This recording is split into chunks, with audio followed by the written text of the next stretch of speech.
ശ്ലോകം 3. തവ ഖലു ദൈതാജനൈ സമേത ദ്രുപദസുത. ദ്രുപദൻ്റെ പുത്രിയായിരിക്കുന്ന ആ ദ്രൗപദി പാഞ്ചാലദേശത്തിൻ്റെ രാജകുമാരി ആയതുകൊണ്ട് പാഞ്ചാലി യജ്ഞകുണ്ഡത്തിൽ നിന്ന് വന്നതുകൊണ്ട് കൃഷ്ണ, യജ്ഞസേനൻ എന്ന് ദ്രുപദൻ്റെ ഒരു പേരുണ്ട്, അതുകൊണ്ട് ഈ യാജ്ഞസേനി.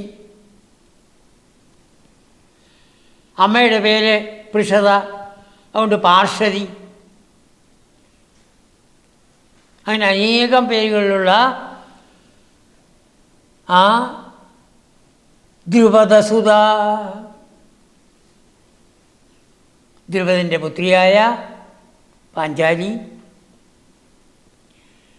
ത്വയി ഗാഢഭക്തിഭാര. ഹേ ഗുരുവായൂരപ്പ, അവർക്ക് അങ്ങയിൽ എത്രയാണ് ഭക്തിയുള്ളത് പറയാൻ വയ്യ. ഭക്തിഭാര, വർദ്ധിച്ച ഭക്തി, അത് ഗാഠം, ഉറച്ചിരിക്കണം. ഉറച്ചതായ ഭക്തിയോടുകൂടിയ ആ പാഞ്ചാലി ഭഗവാന്റെ ഭാര്യമാരെ ആരെയും കണ്ടിട്ടില്ല. തവ ഖലു ദൈതാജനൈഹി സമേത, അവരെല്ലാവരും വന്നിട്ടുണ്ട്. 16,008 പേരും വന്നിട്ടുണ്ട്. അവരൊക്കെ കണ്ടു.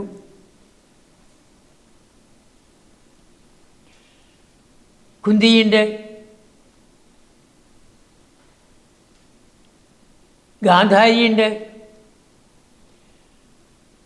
എല്ലാവരും കൂടി ചേർന്നായ സമയത്ത് സ്ത്രീകളുടെ മാത്രം സദസ്സ്, പുരുഷന്മാർക്ക് പ്രവേശനമില്ല.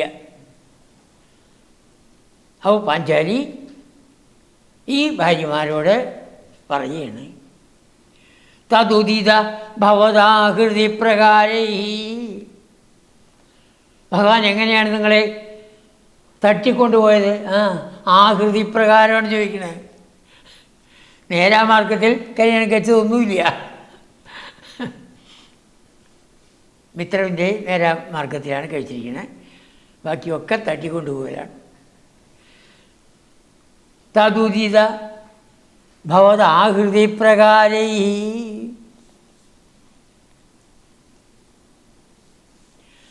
അവരാൽ പറയപ്പെട്ട ആ ഭഗവാൻ എങ്ങനെയാണ് ഞങ്ങളെ ഓരോരുത്തരെ വിവാഹം ചെയ്തത് എന്നുള്ളത് നിങ്ങൾ ഓരോരുത്തരും തന്നെ പറയണം.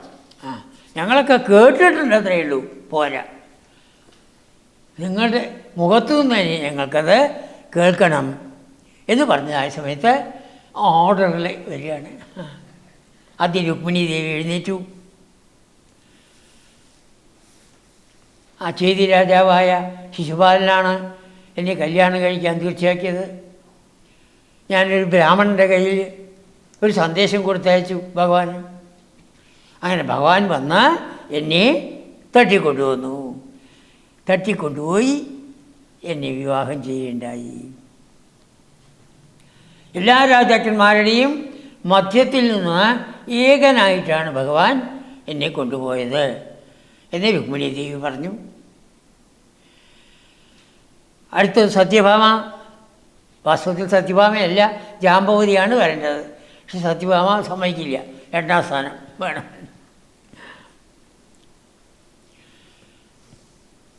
എൻ്റെ അച്ഛൻ ശ്രീകൃഷ്ണനാണ് സമന്തരത്നം കട്ടുകൊണ്ടുപോയത്. അത് എൻ്റെ അനുജനെ പ്രസേനെ കൊന്നിട്ട് എന്ന് പറഞ്ഞ് പരത്തി. അതിൻ്റെ വാസ്തവസ്ഥിതി അന്വേഷിക്കാൻ വേണ്ടി ഭഗവാൻ കുറച്ച് യാദവന്മാരോടുകൂടി കാട്ടിൽ പോയി തിരഞ്ഞു. വിവരമെല്ലാം അറിഞ്ഞു. പ്രസേനൻ നായാട്ടിന് പോയതായ സമയത്ത് ഒരു സിംഹമാണ് കൊന്നത്. അപ്പോൾ ജാംബവാൻ്റെ ആ ഗുഹയിലേക്ക് ഭഗവാൻ എത്തി. അവിടുന്ന് ശമന്തകരത്നം കിട്ടി. അങ്ങനെ ആ സ്യമന്തക രത്നത്തിനെയും പിന്നെ എന്നെയും ആ ഭഗവാന് നൽകിയുണ്ടായി. രത്നത്തിനെ ഭഗവാൻ തിരിച്ചു കൊടുത്തു എന്ന് സത്യഭാമ പറഞ്ഞു. അപ്പം ജാമ്പവതി പറഞ്ഞു, എൻ്റെ അച്ഛനും ജാമ്പവാൻ ശ്രീകൃഷ്ണസ്വാമിയും രണ്ടുപേരും കൂടി 27 ദിവസം യുദ്ധം ചെയ്തു. 28ാമത്തെ ദിവസമാണ് അച്ഛന് പൂർവ്വജന്മത്തിൽ ശ്രീരാമനായിരുന്ന ആളാണ് മുമ്പിൽ വന്നിരിക്കുന്നത്, അദ്ദേഹത്തെയാണ് ഞാൻ അടിച്ചത് എന്ന് മനസ്സിലാക്കി ആ പാദങ്ങളിൽ വീണു. അദ്ദേഹമാണ് എന്നെയും ഈ ശ്രേഷ്ഠമായ രത്നത്തിനെയും കൊടുത്തത് എന്ന് പറഞ്ഞ് ജാമ്പവതിയെ നോക്കി. അപ്പോൾ ആരാ ഇപ്പോൾ കൊടുത്തത്? ജാമ്പവാനാണ്. ശ്രീകൃഷ്ണന് അത് കാഴ്ചവെക്കുകയുണ്ടായി. അപ്പോൾ അതിന് ശേഷമാണ് സത്യഭാമയുടെ കല്യാണം നടക്കുന്നത്. മിത്രവിന്ദ,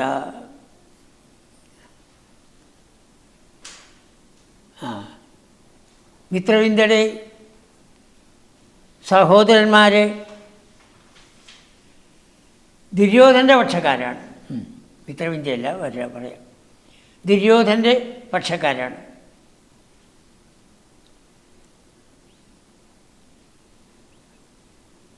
ആ ദുര്യോധനൻ്റെ പക്ഷക്കാരായിരിക്കുന്ന ആ സഹോദരന്മാർ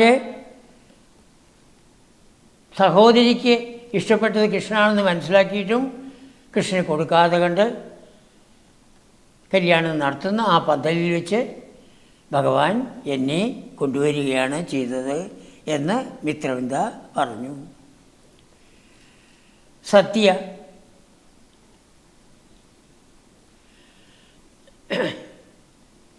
സത്യയുടെ പിതാവ് വലുതായൊരു പന്തയമാണ് വെച്ചിരുന്നത്. 7 കൂറ്റൻ കാളകളെ കൊണ്ട് നിർത്തിയിരിക്കണു.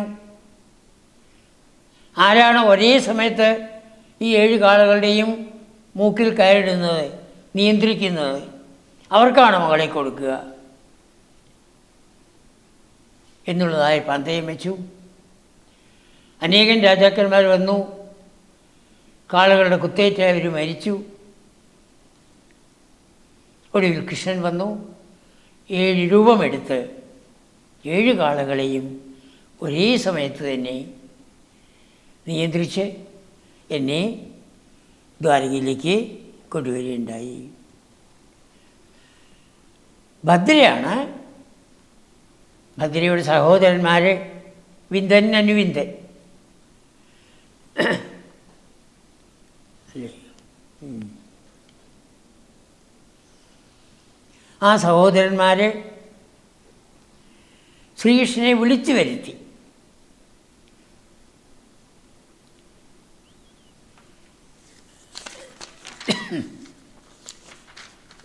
സഹോദരിയെ അദ്ദേഹത്തിന് കൊടുക്കുകയുണ്ടായി. അപ്പം അതൊന്നു മാത്രമാണ് ശരിക്ക് കല്യാണമായിട്ട് നടന്നതെന്നർത്ഥം. മറ്റതൊക്കെ ആഹൃതിയാണ്. അതുകൊണ്ടാണ് അവിടെ ഭഗവത് ആഹൃതി പ്രകാരൈഹി എന്ന് പറയാൻ കാരണം അതാണ്.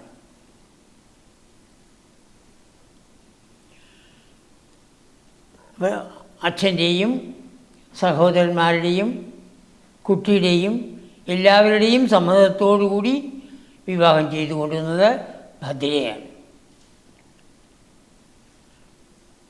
ലക്ഷ്മണ 8ാമത്തെ വിവാഹമാണ്. ലക്ഷ്മണൻ്റെ പിതാവ് ബൃഹത്സേനൻ അദ്ദേഹം ഒരു പന്തയം വെച്ചു. പാഞ്ചാലി സ്വയംവരത്തിലെ പന്തയം പോലെയുള്ള പന്തയമാണ്. താഴത്ത് വെള്ളത്തിൽ മുകളിലുള്ളതായ ലാക്ക് തിരിഞ്ഞുകൊണ്ടിരിക്കണു. ഈ വെള്ളത്തിൽ നോക്കി ആ ലാക്കിനെ വീഴ്ത്തണം. അർജുനൻ പോലും ശ്രമിച്ചിട്ട് സാധിച്ചില്ല എന്നാണ് പറയണം.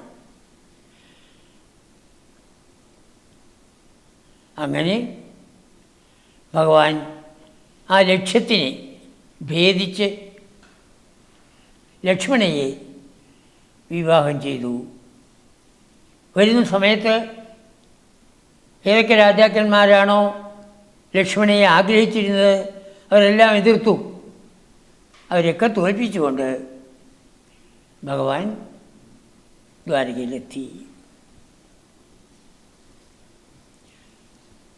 16,000 8 പേര് പറയും. രുക്മിണി, സത്യഭാമ, ജാംബവതി, കാളിന്തി പറഞ്ഞില്ല അവണു അല്ലേ? അതാണ് കാളിന്തി. ഇന്ദ്രപ്രസ്ഥത്തിൽ താമസിക്കുന്ന സമയത്ത് ഒരു കൊട്ടാരം പണിയാണ് അവിടെ. കൊട്ടാരമല്ല, ഒരു പുരം തന്നെ, ഇന്ദ്രപ്രസ്ഥം അല്ലെങ്കിൽ ശക്രപ്രസ്ഥം എന്ന ഖാണ്ഡവനത്തിൽ പണിയാണ്. അപ്പോൾ 5-6 മാസം ഭഗവാൻ അവിടെ താമസിച്ചു. അപ്പോൾ അർജുനനും കൃഷ്ണനും കൂടി ദിവസേന ഉച്ചയ്ക്ക് നടക്കാനിറങ്ങി. അങ്ങനെ ഇറങ്ങിയ സമയത്ത് ആ നദിയുടെ കരയിൽ ഒരു കുട്ടി ഇരുന്ന് ധ്യാനിക്കണം. കൃഷ്ണൻ പറഞ്ഞു, അർജുന അതാരാ പോയി നോക്ക്. അർജുനൻ പോയി ചോദിച്ചു, കുട്ടി എന്താ നീ ഇവിടെ ഈ വെയിലത്തിരിക്കുന്നത്? ഞാൻ ഇതിൻ്റെ ദേവതയാണ്, ഈ നദിയുടെ കാളിന്തിയുടെ ദേവത, സൂര്യൻ്റെ പുത്രിയാണ് ഞാൻ. എന്തിനാണ് നീ ഇവിടെ ഇരിക്കണേ? എനിക്ക് വിഷ്ണുവിനെ തന്നെ ഭർത്താവായി കിട്ടണം. ആ നിൽക്കുന്നത് ആരാ നോക്ക്. ആ സമയത്ത് കൃഷ്ണൻ വിഷ്ണുവിൻ്റെ രൂപം കാണിച്ചു കൊടുത്തു. അങ്ങനെ അവളെ കൂട്ടിക്കൊണ്ടുപോയി ധർമ്മപുത്രടുത്ത് പോയി അവിടെ വെച്ച് വിവാഹം കഴിച്ചു കാളിന്തി. പിന്നെ മിത്രവിന്ദ, സത്യ, ലക്ഷ്മണ, 8 പേര്. നരകാസുരൻ്റെ പ്രാഗ്ജ്യോതിഷപുരത്തിൽ പോയതായ സമയത്ത് അവനെ വധിച്ചതിന് ശേഷം അവൻ പല രാജാക്കന്മാരെ തോൽപ്പിച്ച് അവരുടെ ധനവും അവരുടെ മക്കളെയും പെൺകുട്ടികളെയും കൊണ്ടുവന്ന് അവൻ്റെ കൊട്ടാരത്തിൽ വെച്ചിട്ടുണ്ട്. പക്ഷെ അവനൊരു കുട്ടിയെ പോലും തൊടാൻ സാധിച്ചില്ല. എന്തുകൊണ്ടെന്നാൽ അവനൊരു ശാപമുണ്ട്. പെൺകുട്ടിയുടെ സമ്മതമില്ലാതെ തൊട്ടാൽ അവൻ്റെ തല പൊട്ടിത്തെറിക്കും. അങ്ങനെ ഒരു കുട്ടിയും സമ്മതിച്ചില്ല. അങ്ങനെ 16,000 പുത്രിമാരെ ഭഗവാൻ മോചിപ്പിക്കുകയാണ്. 16,000 പുത്രിമാരി അവിടെ അവൻ ഈ രാജാക്കന്മാരുടെ കൊട്ടാരത്തിൽ നിന്ന് കൊണ്ടുവന്ന ധനവും എല്ലാം ദ്വാരകയിലേക്ക് അയക്കുകയാണ്. 64 ആനകളുണ്ടായിരുന്നു അവന്. 4 കൊമ്പൻ ആനകളാണ്. 1 അവൻ്റെ പുത്രന് കൊടുത്തു. അവിടുത്തെ പിന്നത്തെ രാജാവ് 63നെയും ദ്വാരകയിലേക്ക് അയച്ചു എന്നാണ് പറയുന്നത്. ആനപ്രിയനാണ് ഗുരുവായൂർ. നമ്മൾ ഇത് കാണുന്നുണ്ട്. ആ 16,000 രാജകുമാരിമാർ ദ്വാരകാപുരിയിലെത്തി. അവർക്കെല്ലാവർക്കും വേറെ വേറെ വീടുകൾ നിർമ്മിച്ചിട്ടുണ്ട്. ഭഗവാൻ നേരത്തെ തന്നെ ചെയ്തതാണ്. ആ വീടുകളിൽ താമസം തുടങ്ങി. ഭഗവാൻ തിരിച്ച് അവിടെ എത്തിയതായ സമയത്ത് എല്ലാ രാജകുമാരിമാരെയും ഒരേ സമയത്ത് വ്യത്യസ്ത ഗൃഹങ്ങളിൽ വെച്ച് വിവാഹം ചെയ്തു. ഒരേ സമയത്ത് അത്ര രൂപമെടുത്തു.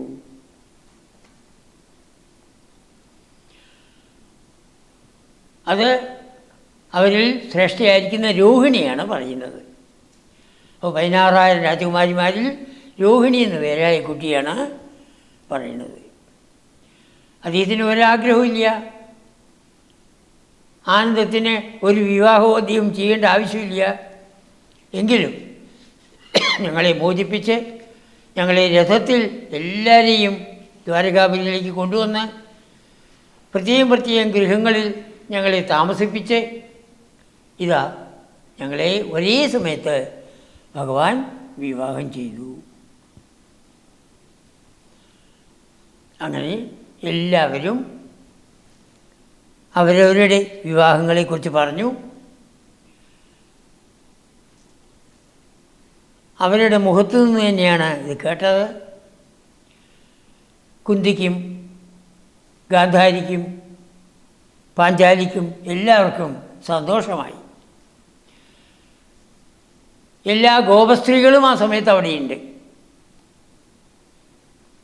ഈ ഗോപസ്ത്രീകളെല്ലാം ഭഗവാനെ വിവാഹം ചെയ്യണമെന്ന് ആഗ്രഹിച്ചവരാണ്. ആർക്കും അത് സാധിച്ചില്ല. രാധയ്ക്ക് പോലും സാധിച്ചില്ല. അപ്പോൾ ഭഗവാന്റെ ഭാര്യമാരെക്കുറിച്ചുള്ളതായ വർണ്ണന കേട്ടപ്പോൾ അവരും എന്തെന്നില്ലാത്ത സന്തോഷത്തോടുകൂടി കണ്ണിൽ നിന്ന് കണ്ണുനീരൊഴുക്കി എന്നാണ് പറയുന്നത്. സന്തോഷം കൊണ്ടുള്ള കണ്ണുനീരൊഴുക്കി.